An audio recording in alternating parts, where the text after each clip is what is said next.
Growing up, I was a Christian. I went to Wednesday night youth.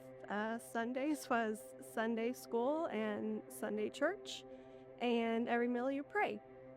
It was never a question of if God was in my life or not.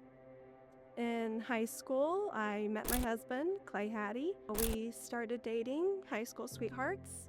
Went to college, got my degree, graduated, we got married. A couple years into marriage, we wanted to start a family. And it didn't happen. We could not get pregnant. So we started with our infertility specialist. And during this time, my dad was having some health issues. So we had an MRI done, and there were some big masses found on his brain. And we were waiting for the results of what it was. And this was coming up on our year time for when we were going to our infertility specialist again. And I was pregnant. And so Clay and I were expecting our first child together. And my dad was diagnosed with brain cancer. And he was given 10 months to live. So I was excited. Clay and I were very excited that we were having our first child together. But at the same time, the amount of my pregnancy was my timeline I was given with my dad. But I kept still thinking, nope, we're gonna have chemotherapy. He's going to get through this. God did not give me 3 years of infertility to make me lose my dad at the same time. And so we were just taking it day by day.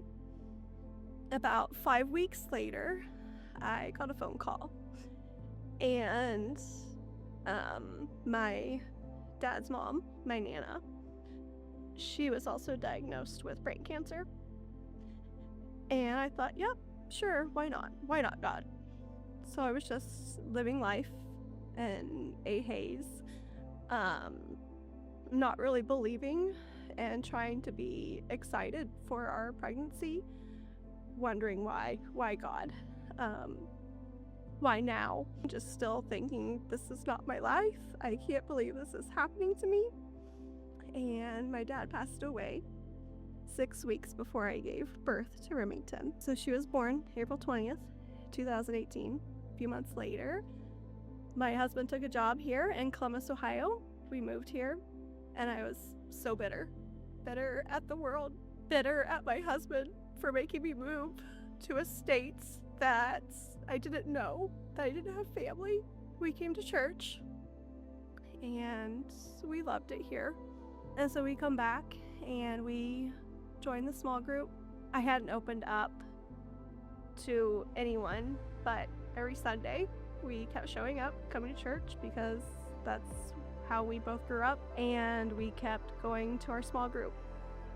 And little by little, I was able to